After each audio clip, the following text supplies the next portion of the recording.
this out to everyone that is attending right now, as well as anyone that has registered. We will send out an email as a follow-up email regarding it, as well as the slide deck of this webinar. Now, if you have any questions during the webinar, feel free to go ahead and type them out throughout the webinar. There is a question module. You can go ahead and type out the questions there. I'll go ahead and answer them at the end of the webinar. It should be a fairly quick webinar, about 30 minutes or so. Hopefully not to take too much of your guys' time, but again, I will answer those questions at the end. And if you have anything else that needs to be discussed a little bit further, we can have someone give you a call afterwards and kind of make sure to get those questions answered for you. Okay. So without further ado, let's go ahead and get started here. So today's webinar is on the recipe for an irresistible website. We're going to go ahead and go over some tips and tricks and things that you can do that actually will help to get you either started, if you're kind of in the middle, to kind of see what you can do to maintain, and if you've already got all that stuff kind of out of the way, just to kind of do more so a, I guess, website audit on your end, so you can kind of see and make sure that all the things that you have put in place are actually the right things, and that you can make sure that 2017 is going to be an awesome year. So my name is Mike Garcia. I am the VetMatrix marketing manager here. I've been here for about 6 years or so. So I've seen a fair amount of different client sites. I've seen a lot of different industries come in and come out. And so we actually kind of have a lot of info and a lot of industry knowledge. We've been in business for about 15 plus years, and we've got close to about 11,000. I think we actually do have 11,000 clients now. So any kind of questions regarding SEO for search engine optimization on your website, as well as anything regarding PPC, paid advertising, those kind of things. We are a Google AdWords Premier Partner, so we will make sure to get you the absolute correct info and the most up-to-date info, since we make sure that we are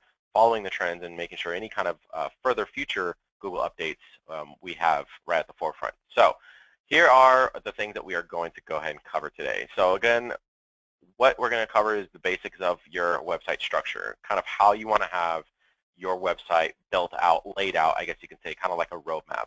How to write engaging content. Now, that's going to be one of the biggest pieces of this webinar that I'm going to be going over, and is going to be the content piece. You might have a lot of content already on your website. You already probably have a lot of pages, but are you doing it the right way? The design for the look and the feel of the website. Now, again, this is going to go and kind of incorporate into the branding piece of it as well, but the design and look is going to be a very, very important piece. I guarantee if you kind of look outside of the box and not in the sense of a business owner, but more so in the sense of a consumer and in the way that you actually look for businesses online, one of the biggest pieces of that is the look and feel of the website. If it's a website that looks very, very old and outdated, if it looks if it's very hard to navigate through and it's not really user-friendly, you're going to go off that website and you're going to go to another one. Look and feel is very, very important. A lot of people kind of don't understand that, and making sure that it's something that caters to your audience is important as well. And of course, with the branding, like I mentioned, those two tie in together really nicely, and you want to make sure that any kind of branding you have is actually going to be consistent across the board. So we'll kind of go over some of these pieces here overall in this webinar. So first and foremost, let's talk about the basics of the website structure. The homepage, okay? The homepage is going to be one of your biggest, main points to kind of talk about. One thing you want to make sure that you do is on that homepage, you obviously want to have enough information to grab the reader's attention. You want to have enough information to where Google looks at it and they say, hey, this website's relevant to what people are searching for, but you don't want to overstuff it with too much info. Now, going into this next bullet point, which is the service pages, that's something you want to consider on individual basis as well as on the homepage. Think of it this way. The homepage itself is kind of your quick snippet, almost elevator pitch to consumers, to prospects, saying, hey, this is who we are, this is what we do. Feel free to go ahead and browse around, right? So that's essentially where the next step, which is the service pages, come along, and that's going to be where you can actually go further in depth on those specific things. If you want to put different bullet points of the services that you offer on the homepage, that's perfectly fine. You can link those bullet points, or you can link those kind of keywords or those buzzwords that you add into your content to those specific pages. So if you talk about specifically, let's say you talk about grooming for your pets, and you mentioned we do grooming, we do boarding, we do all these different things, for your pet.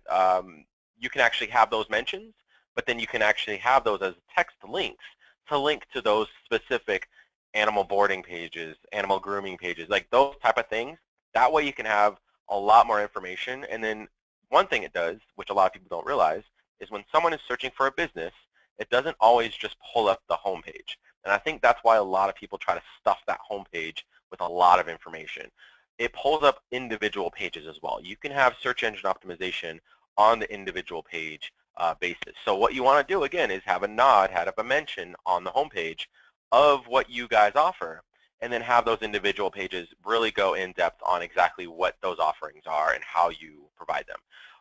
That will allow someone that when they're searching for specific topics or searching for specific phrases, it's going to pull up not only possibly your homepage because it mentions it, but also those individual pages. And so that way you can actually have multiple pages show up on a search results. And I'm sure you've seen that multiple times before, whether it's through Yelp or through other different types of searches that you're doing. If you're looking for a particular business, you'll probably see multiple listings for the same website.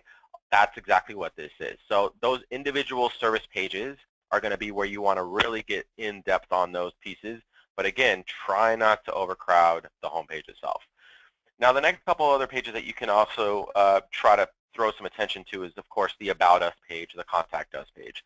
The About Us page is going to be essentially who you are. It's going to be who your business is, who you are individually as an office manager, as a veterinarian, a vet tech, whatever it may be that you are in your office, whatever your position is, I should say, you can actually have that page available so people can know who you are as a professional and people can know who you are outside of work.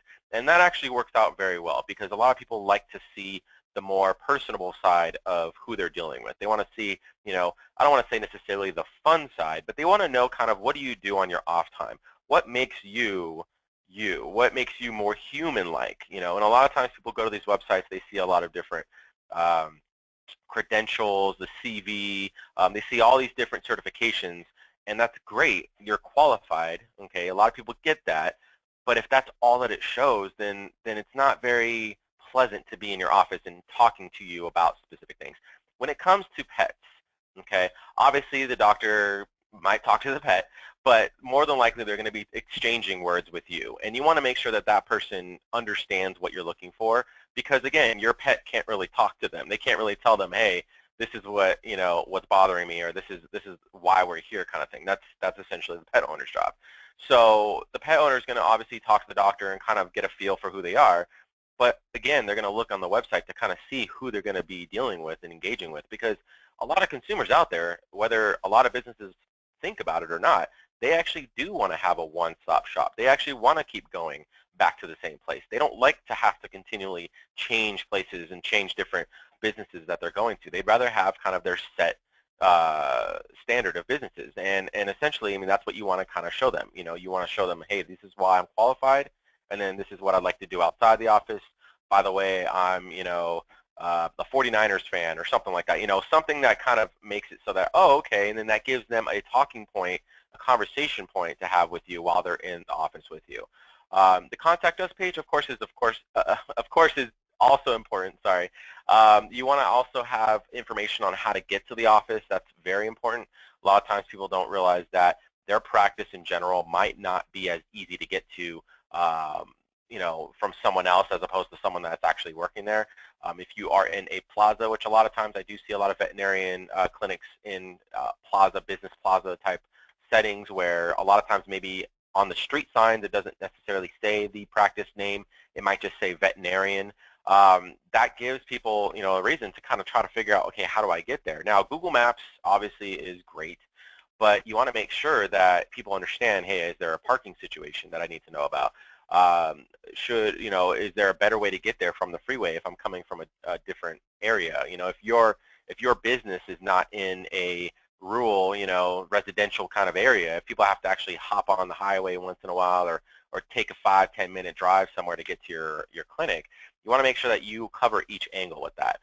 Not only that, you also want to make sure that you have all your contact info, whether it's an email that they can contact you out, maybe a different comment box if they have questions that they can send to you with a specific question on there. Of course, phone numbers is the most important. They need to contact you. So, and also having the map there. A Google map is very important. Having that linked up on your Contact Us page is, or even if you have it on the footer, wherever you have it, you want to make sure that they have enough information to be able to reach you if they need to. Okay. Next on the list, of course, is going to be engaging content. Now, the content is going to be the most important piece of this entire thing. if you do not have the content available, your website will not be pulled up. Your website will not have anything for Google to consider it relevant to what people are searching for. So what you want to do is you want to put together what we consider a master recipe. What you want to do is you want to put together a game plan. Maybe have a Google Doc or an Excel sheet or a Word doc, something that you can actually track what you are doing, kind of what your plan is for your website. You can follow these steps that we have outlined here in the slide deck, which is a perfect start. But again, how are you personally, how are you individually going to have these assets created, these pieces of the puzzle put together? So put together kind of what we consider, again, a master recipe, a master document, kind of a roadmap, right, of how you're going to get these things accomplished. First and foremost, of course, like I mentioned before, is making sure you have that homepage taken care of. Not having too much content, but again, if you need to go a little further in depth on things, you go into your individual service pages. That's going to be kind of what your roadmap's going to lay out. Now, what you also want to do is you want to kind of give them what we consider a closer look. You want to make sure that they understand all the ins and outs of what's needed. Now, if it's something where you want to mention things like insurance is qualifies for this offer or whatever it may be, you want to make sure to give them enough detail so that way they don't get to your office and then realize that they're not prepared.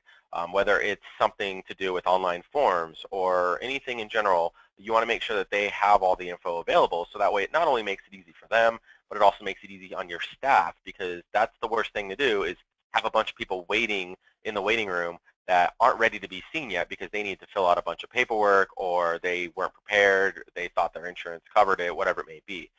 So what you also want to do on top of that is make sure that what you have laid out in your master plan is going to stay on track. The worst thing you can do is have a bunch of pages created on your website that are completely empty because you're waiting for them to be filled with content.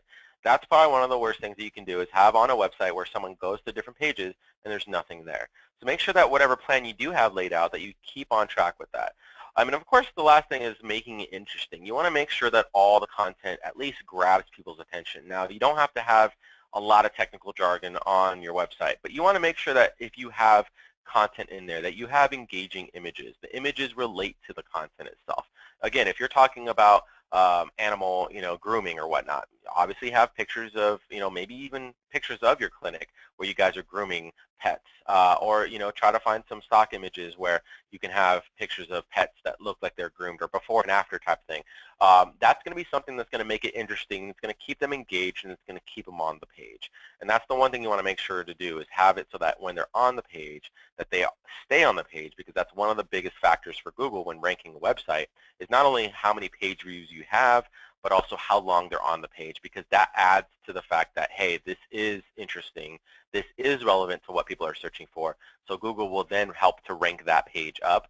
And again, it goes back to where I mentioned you can have multiple pages pull up for specific topics. So again, a lot of these things when it comes to SEO and search engine optimization, there's a ton. I consider a tree branch of different ways and reasons and things that you can do to help increase your ranking. But keep in mind, a lot of times these efforts will hit multiple. It's like hitting multiple birds with one stone. It's one of those things where you can do one thing that will actually help multiple areas of your website SEO-wise. Okay, and a lot of that again is making sure aesthetically and also content-wise that your pages are put together correctly. One of the things that I do want to mention, of course, is making sure in your content that you don't try to stuff too many keywords in there. That's one thing that's considered, it's considered a black hat tactic. It's almost black hat, gray hat. And what that means is essentially those are things that Google will ping you for, they might possibly penalize you for, is when you try to overstuff your web pages with, keywords. Now, a lot of people say, well, hey, keywords are what's going to pull me up. How else am I supposed to be pulled up on Google? Well, with one of the latest updates, of course, Google has a lot of algorithm updates, but one of their latest updates, and again, I say latest because it's about probably a year old or maybe even a year and a half old, but it's very, very relevant still, is their Hummingbird update. Their Hummingbird update is essentially something that caters more to mobile users, and the reason I say that is because of the fact that it caters more to longer-tailed searches, which is more so, it's less on the keyword aspect and it's more so on people asking questions or maybe phrases that they're searching for. So think of it on Siri on an iPhone or Cortana on a Windows phone. whatever you're using, if you're actually asking your phone for directions or asking your phone a question so that it can search for the answers on your phone, that's something where you're not asking in the form of a keyword. You're asking in the form of a phrase. You're asking in the form of a question. So Google's paying attention to that because they noticed that I believe over 65% of users that do search are searching on mobile devices, whether it's a tablet or a mobile phone. And so they want to cater their results to that. And again, how do they cater to that? They try to get away from too many keywords, and they want to get more to a more human sounding type of search. And a lot of that, again, is how I would ask a question or search for a phrase rather than kind of a robotic keyword. Now, if you're creating content, how do you do that without putting keywords in there too many times? Well, it's something they call keyword density. Keyword density is something where you take the amount of keywords based on the amount of words total on that page, and you should have anywhere between 2 to 4%. I'd say maybe 3% is kind of a good sweet spot of keywords. And again, it's just one of those things where you want to make sure that you are sounding natural, because when you do sound natural and more human-like in your explanation of that specific service on your page, the keywords just naturally come out. It's something that you don't want to overthink. I know it kind of might sound a little confusing, but again, it's the same way you would probably explain it to a client or a pet owner. How is it that, if they ask a question and you explain it to them, you're not going to explain it in the way of having a ton of keywords thrown out there. You're going to explain it the way you know to explain it, and so you just need to kind of put that on paper or put that on the website, and that should be good enough. So keep in mind, don't overstuff it with too many keywords. Next, of course, is the design. Now, this is one of my favorite parts. It's one of the most important things as well, is making sure that your website is aesthetically pleasing. Now, the worst thing you can do is have a website that looks old, outdated, and one of the biggest things, of course, is making sure that it is mobile responsive. If your website is not mobile responsive, I will tell you right now, the latest Google algorithm update, I don't even know if it's considered an algorithm update. It's just a big, major update to their algorithm. It wasn't given a specific name. That's why I say it's not a specific algorithm update. They kind of coined it as Mobilegeddon, kind of like Armageddon for mobile. And the reason for that, I believe it was April 21st of last year that it happened, but the reason for that is that, again, with that catering to mobile devices and their search algorithm with Hummingbird and everything else changing, they needed to also look at other pieces besides the content. And what are the pieces that? Of course, the design piece. Now, what happens, and the reason it's considered Mobilegeddon, is because you can either get some plus points on your ranking, or you can get really penalized on your ranking really bad. And a lot of that happened with a lot of old websites that were not updated in design. And the reason for that was because they were not mobile responsive. Now, there's two aspects of that. There's mobile responsive, there's mobile friendly. I would consider mobile friendly to be kind of the gray area. It's in the middle. Mobile responsive is essentially where you want to be. Now, the difference between the two is mobile friendly is more so a website where if you were to squeeze the browser down, or if you were to view it on a tablet or view it on a mobile phone, different screen size, it will have maybe 1 or 2 different versions of sizes of the website. So that's why they consider it mobile friendly. It's going to be able to look a little better on a mobile device. It might not be completely customized to fit on your mobile device because a lot of mobile devices have different sizes, whether it's an inch larger or smaller or whatnot. The resolution's different. Tablets are the same thing. I mean, we've got 5-inch tablets, 8-inch tablets. I saw over the weekend a 15-inch tablet. I think it was an iPad. It was crazy size, larger than some laptops. But a lot of people are using these devices. And so mobile friendly will cater to a couple sizes. You might still have to scroll around and pinch to zoom on smaller devices, even though it's kind of a smaller size of the website. But it's not fully responsive. Now, mobile responsive is, of course, where it completely responds to whatever size. You can literally, it's like silly putty. You can stretch it, the browser open, small, big, tall. It will conform the content and the images to fit that size so it's user-friendly. That is essentially where you want to go. That's going to be where Google understands that you are complying to all the mobile users out there, and they will make sure not to ding you. And if anything, you might possibly get some plus points because of the fact that there are so many sites out there still that are not even mobile friendly, and they are very hard to navigate on a cell phone if you have to dig through the phone, scroll left, right, up, down, pinch to zoom. It's very hard to do on a website like that. So again, that causes people to not even want to be on that website and essentially not even deal with that business in general. They would rather go somewhere that's quick, easy, efficient, gets them what they need, and then gets them out. Part of that, again, with the mobile responsive, now that we got that out of the way, is making sure that you have your color scheme put together. This will kind of tailor a little bit into the next topic, which is going to be branding. But again, if you don't have a color scheme, if your colors are just kind of everywhere, and you think, you know what, I really don't need a color scheme, I'm fine where it's at, you need to understand the power of branding. You need to understand the power that that actually has on the consumer. A lot of times people will not want to be on a website that essentially makes their eyes bleed. And the reason I say that is because you don't want a ketchup red and a mustard yellow all over the website. You don't want bright yellow text on a white background. There's things aesthetically and there's things design-wise that you don't need to be a graphic designer. You don't need to have any kind of real design experience. Think of the same thing when you happen to buy clothes or if you buy a car. You know, there's times where I see, you know, a Honda Civic on the freeway and it's a bright lime green, and I just wonder, why did that person ever buy it like that? Now, it wasn't a custom job. They bought it like that. They bought it from the dealership. There could have been multiple reasons why. I really don't know. But regardless, I look at it and I just think, why? You know, and I think a lot of times people look at that with certain websites where they see this Mardi Gras of a color scheme going on, and they have all these different flashy, you know, ordeals and things like that. And of course, that goes into our next point here, which is less is more. You want to make sure that when you have a color scheme, that it's not too hard on the eyes. Okay, you have to keep in mind you have a whole array of different consumers, different users on your website, from younger users to older users, maybe people that have great vision to other people that have corrective lenses or glasses and it's hard to see certain things.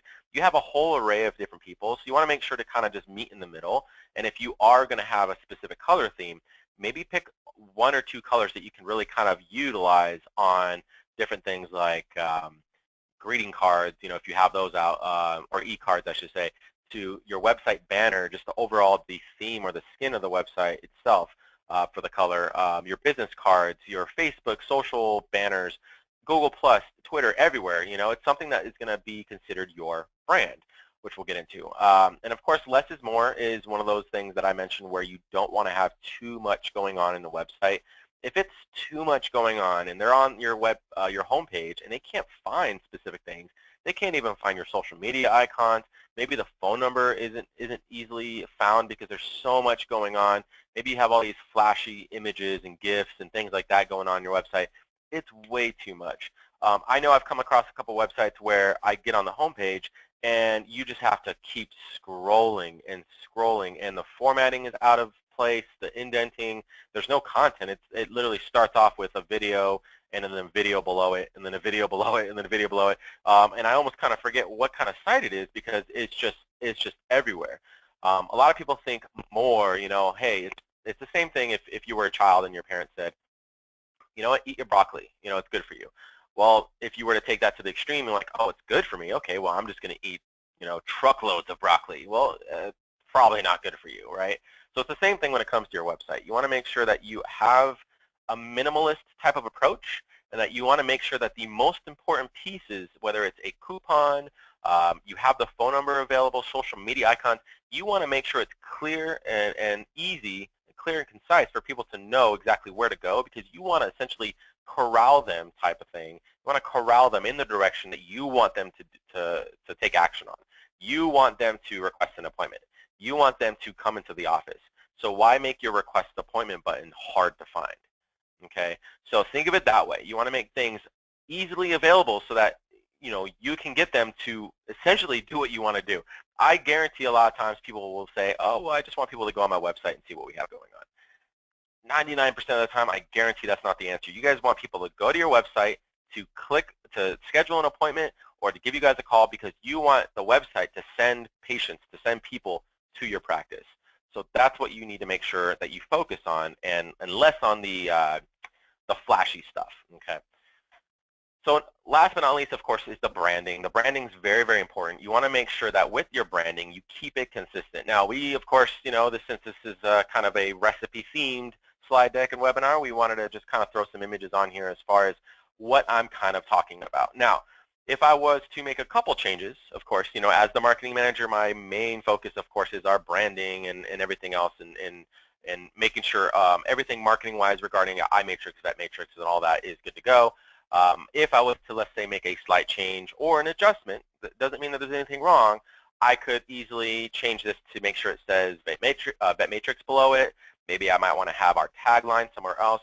But the thing is, the whole look and feel is still somewhat consistent. And that's the thing I want to make sure to emphasize here. You don't have to have it where you have the exact same logo. As you can see at the bottom of this slide, I can't really highlight it, but it says VetMatrix with our logo. We don't have to have that everywhere. As you can see, we utilized part of the logo, which is the just the brackets, and we utilized that piece. Same thing with the color scheme. You see that there's different variations of the color scheme. You don't need to make it boring. If you want to have something be consistent with your brand, you can still switch things up. As you can see, we got brackets in white, we got brackets in blue, we have a blue background, we have a white background. Some have a circle around it, others don't.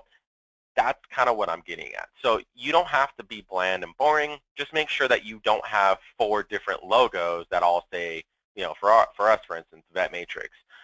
If anyone's been a client of ours or has seen us a while back, we did make a slight change to our branding. For VetMatrix in particular, we do, of course, cater to other industries as well. But for VetMatrix, we did have a paw, you know, like a paw print. We did decide to change that just to keep the brand consistent. That's actually us eating our own dog food, if you, no pun intended. But that is actually us considering, you know what, we do need to make these a little more consistent. So we decided, what's the one piece that we can make consistent, obviously without changing the name of VetMatrix, which is known for years, as well as changing iMatrix or anything else to that sort. We decided, let's change the icon itself to just the brackets.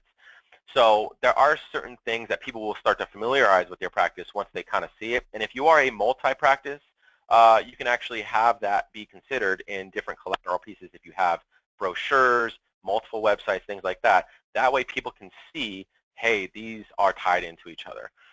And again, of course, what you want to make sure you do is you want to have, if you do have a brand promise, whether it's a, you know, money back guarantee or whatever it is, you want to make sure you stick to that. The worst thing you can do is make a claim about something and not stick to it. So again, I saw this, I believe it was this week or last week. I saw a billboard. It was for, I think it was a attorney. I think it was probably some attorneys or whatnot. And a lot of claims I see all the time with the attorney ads and things like that is, you know, we don't get paid until you do, type of thing. So that's kind of their promise. You know, you don't have to pay us until we make sure that you get your pay or whatnot. If they were to do something where they charged you and you lost your case, right? That's not upholding their brand promise. That's not upholding their promise to you, and kind of the one hook that grabbed you to do business with them. If they're not upholding that, then that's a complete bait and switch, and you definitely don't want to do that. So if you do have some kind of brand promise, make sure that you are sticking to it.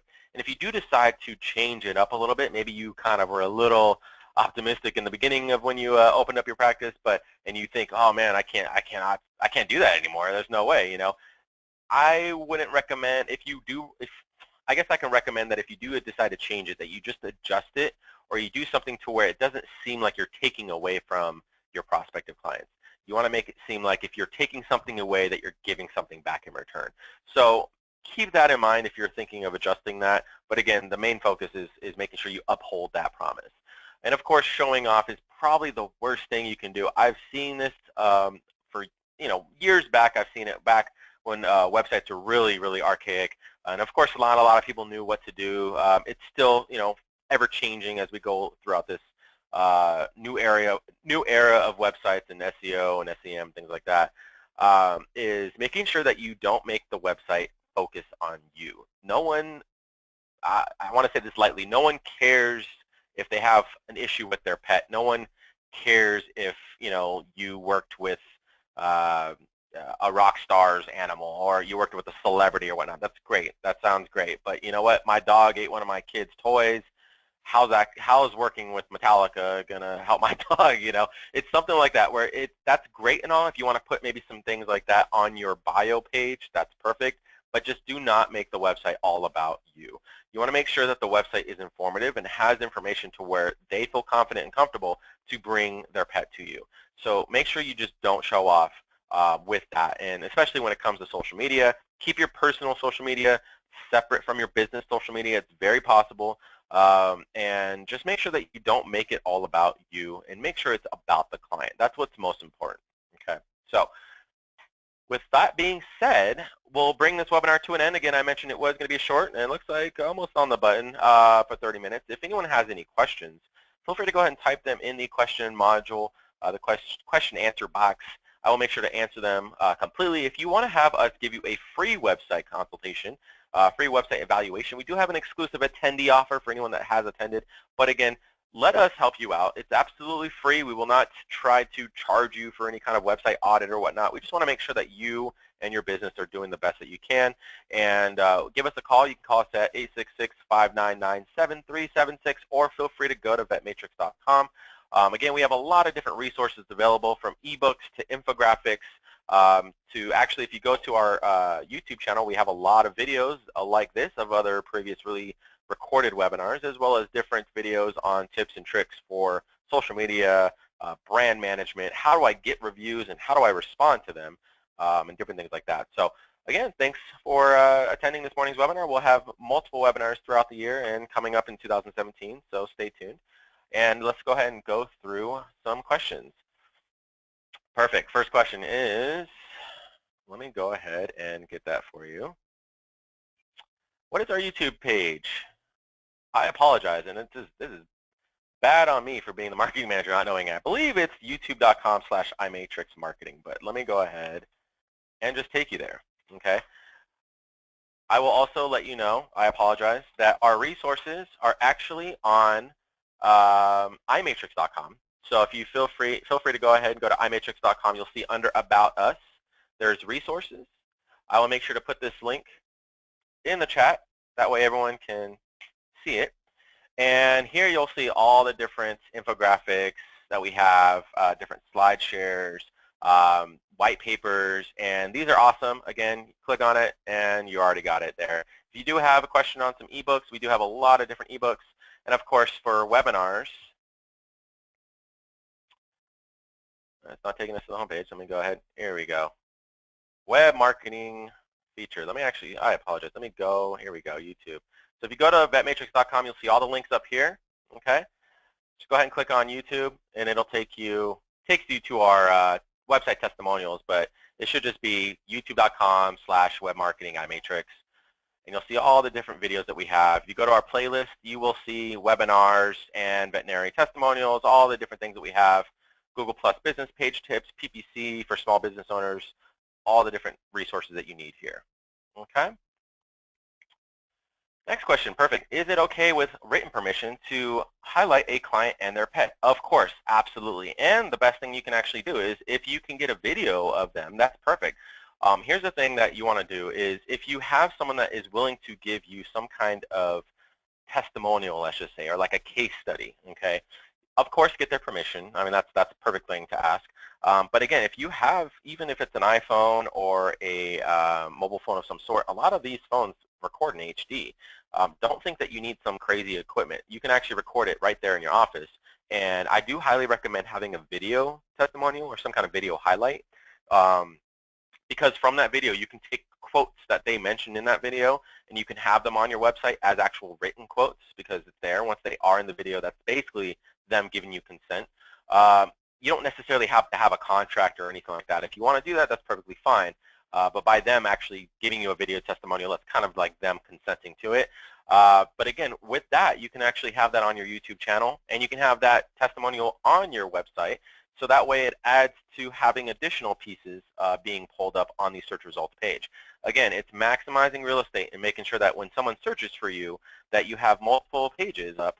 And let me see if I can actually get an example of that real quick. Veterinarian in San Diego. So as you can see here, we've got all the different Google paid ads. We've got the map listings here, okay, and then we've got Yelp. Now see, this is perfect because I knew Yelp was going to do that. Yelp always pulls up for any search if you think about it. But you got Yelp, Yelp, Yelp. I mean, you got 3 listings for Yelp in itself, okay? And then you've got all these different other listings, of course, down here as well. Then you got a couple other ads down here. So by real estate, what I mean is you can have the ability to, let me actually see, I apologize, cat grooming, see if this pulls anything up. No videos. So it's kind of hit and miss. I need to actually know what to search for if I'm going to pull a video up. But a lot of times, along with the map listing, you can actually have a video, a YouTube video here. Let's see if I can do video. Here you go. So let's say if you type in video, okay? If you don't type in video, you still have the ability to have it be pulled up. But as you can see, you have your AdWords, you've got your map listing, you have regular listings here, and then you have your actual video listings. Now, this is what I'm talking about, where you can have multiple listings for your website up. Look at this, mobilepetgroomingsandiego.com, mobilepetgroomingsandiego.com. This is obviously a different one, but this site right here has 2 videos popping up, okay? And look at it, they got their website here, the website here, the website here. They are dominating this page. So if you look at it here, okay, they got 4 listings. They have 6 listings on this site out of 10 listings or whatnot. That's what I'm talking about with you being able to maximize and almost kind of take over a search results page. That way someone can see that, hey, you know, if I was to get some kind of pet grooming in San Diego, I might want to go to these guys because these guys obviously know what they're doing and they're really not that far from me. And there's some videos I can look at. As you can see, they're only about a minute long. They're 57 seconds long or whatnot. Now, they are a little outdated. They're 2012. That's perfectly fine unless their techniques have changed since then. I'm sure this is totally fine. But again, you want to keep that in mind that, you know, videos are probably the best bet when it comes to testimonials because those will also pull up in the search results. Long story short, apologize on that. What are your top 3 social media recs for a vet clinic to have?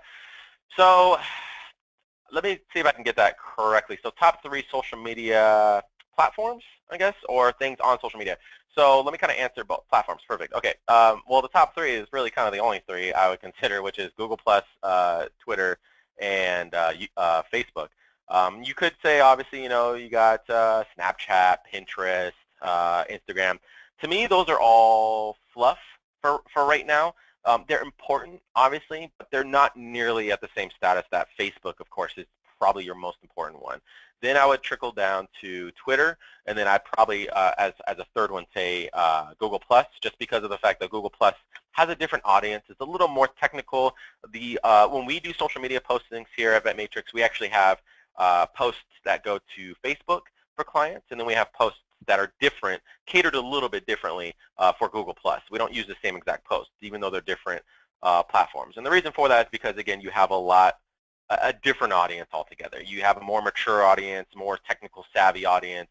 To be honest, to kind of put it bluntly, there's a lot of engineers and techs and other people like that that actually utilize Google+, which is fine, but I definitely still would consider that in the top 3. Now, if you have a use for things like Pinterest and Instagram, that's definitely a positive because people are there. That's where an audience is. You just need to make sure that you utilize it properly. Now, our other industries, okay, might not be able to benefit, let's say, Instagram. You know, we cater to chiropractors. So chiropractor might not be able to utilize Instagram as well as, let's say, a veterinarian would. And the reason I say that is because vets have all different types of things that you can actually utilize from before and after for, you know, pet grooming kind of thing, you know, maybe different styles of the month type of thing. Pet dental month coming up, right? You can have some funny images like that. Patient highlights, you know, pet highlights or whatnot for Halloween. I know I always used to have a lot of social media posts for veterinarians that would post contests for their clients, you know, dogs and cats dressed up in Halloween costumes, Christmas costumes. There's so many things you can do with Instagram, but it's not, again, going to be at the same status that Facebook would be at. So definitely have Facebook, Twitter, and Google+ be your top 3. Snapchat, Pinterest, those, again, are what I consider fluff. They're good to have, but you're not nearly going to have the same impact from those as you would from those top 3. Okay. Any other questions? Possibly. Again, if you have any other further questions or you want to have a question answered offline, feel free to go ahead and give us a call or go ahead and fill out a free consultation on vetmatrix.com. I will go ahead and end it here. It looks like we don't have any more questions. Thanks again, everyone, for attending. And again, we'll hope to see you in our next webinar coming through, I believe, in December. But we do have these every month. And if you have questions on any specific topic, go to our resources page, which I did put in the chat box, as well as, again, give us a call. We will make sure to take care of you. So until then, thanks again, guys.